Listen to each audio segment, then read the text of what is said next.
Good morning, folks.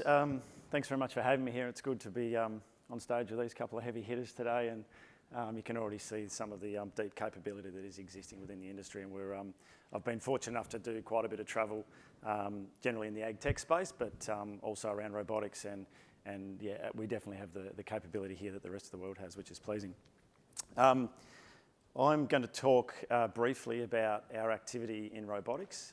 Bosch at the moment are exploring the topic of agricultural technology globally with the intention of entering the market where it's appropriate and where we can have a positive influence.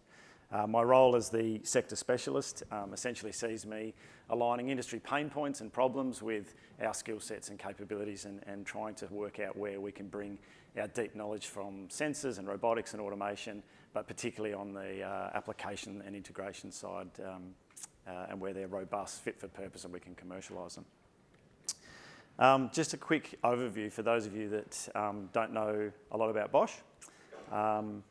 We're a reasonably, well, I'll come back a step. Our boss always says everybody knows Bosch for something, and most of you are thinking probably power tools and fridges and dishwashers and the like, and that would be wise. Some 60+% of our revenue comes out of the mobility space through automotive and others, and that's a really nice synergy with this topic as well as we continue to explore it. What's not known is that we're actually 92% owned by a charitable trust, which is not what you would expect for a company of this size that's been around for 130 years. But why I'm bringing that up is what that allows us to do is we've got a deep understanding internally around the importance of longevity and research and where we should invest our money. And currently 10% of our 420-something thousand workforce now is actually in R&D, and of which 10% of that global revenue figure goes back into R&D. So a lot of focus around R&D, and of which we're very, very pleased to say that going forward there's going to be some new verticals come up in the space of ag tech and others where we'll be able to drive some of that research. So I'll come back a step.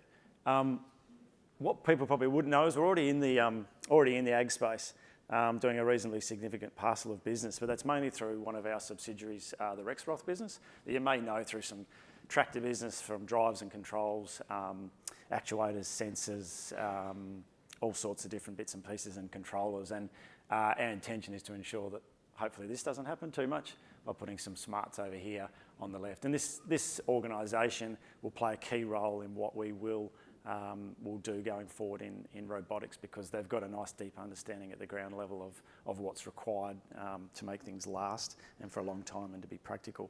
I'm just going to dive quickly now into a couple of the projects that are underway at Bosch. So I'm pretty lucky. I think I've probably got the best job at Bosch.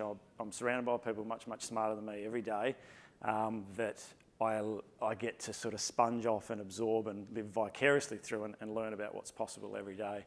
And currently this project's been a heap of fun. So we're working with Swarm Farm Robotics on bringing some engineering to their business. So it's not a specific design role. These guys are a startup business. Their mode is to say we'll build an autonomous platform, and with that we'll then bolt on the smart applications going forward, and that's how they see the business unfolding, as opposed to necessarily building the specific technology for a specific use case. Firstly, we'll build a reliable platform that we can scale, that is suitable for all row widths, that can go in all terrain, that has collision avoidance and obstacle detection and can do the things it needs to do, and then we start to bolt the smarts on.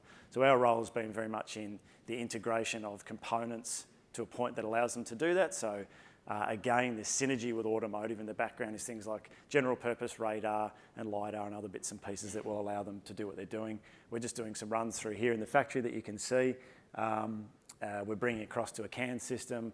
It's got wheel motors and things from the Rexroth business. So there's some really nice practical ways that we can get involved.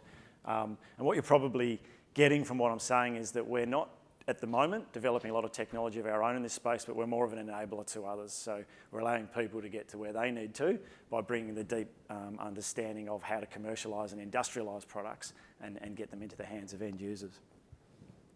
Interestingly, with this business, and if you talk with Andrew, he was very much focused on originally the broadacre spraying use cases, but is to a point starting to pivot and see the value in, not the value or the opportunity in high value horticulture, given how often you frequent a paddock or a row and the need to continually go backwards and forwards, that the use cases will be greater and the potential for the return on the investment will be higher.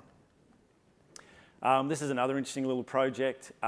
Again, we're enabling others. This is a special purpose machine that will be in a pack house that will basically eliminate a very laborious task, which is around the finding, the picking, the orientation and the placing of the product into a tray, bin, box or other.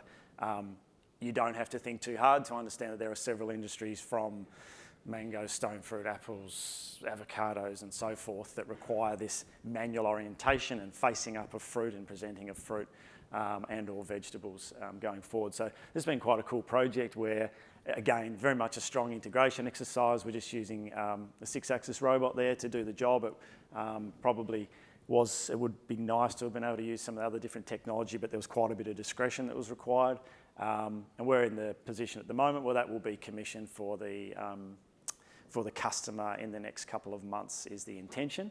But it's really interesting, like it's the challenges we thought would have aren't what we'd have. It's actually been in the in-feed and the singulation of the product as opposed to the actual complexity of finding, rotating and manipulating the product. But it's been really interesting. Everyone at work is super engaged in this, and when you've spent 9 years working on little ugly black boxes that sit behind your glove box and keep you all safe on a daily basis, and then I take them out into a paddock of broccoli and bring them back, they're all just like, no, I'm not going back to automotive. So they're really engaged in this, which is really pleasing, and it's giving us a nice pipeline to go forward. I'm happy to talk about those in more detail with people that want to catch up, but I'm mindful that this session's about Q&A and not about so much about what we're up to here. I just want to put this statement up here. I have the luxury of sitting with lots of different companies and seeing lots of different things. And 3 or 4 years ago, I would have said in the ag tech space, robotics is probably the least crowded. There were a hatful of companies that were having a crack. Now it's a bit of a gold rush. It's a bit like the ag tech topic altogether. There's a lot of hype, a lot of fluff, a lot of hot air and arm flapping in this topic, to be blunt. And there's a lot of companies that are trying to enter this space.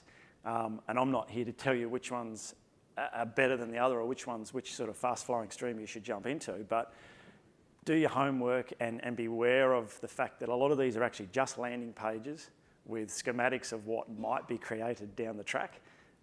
Really dive as hard as you can into it and understand what they're doing before you make the commitment or you work out who you're going to align yourself with. However, on the positive side, I think it's fantastic that we're now being sport for choice and that there's some really interesting things coming through. I'm a bit biased, but you know, take Abundant Robotics down here. I mean, this is really cool. This is robotic apple harvest. And I told someone I'll promise I'll fall on my sword. And I think about 5 years ago, I said, we'll never see a robotic apple harvest in my time. Sorry, we've seen it and it's awesome. And I love that I was wrong. It's what a great thing to be wrong about. And what I love is that the entire world was trying to replicate the human hand. And they just went, no, we'll just suck them off the tree.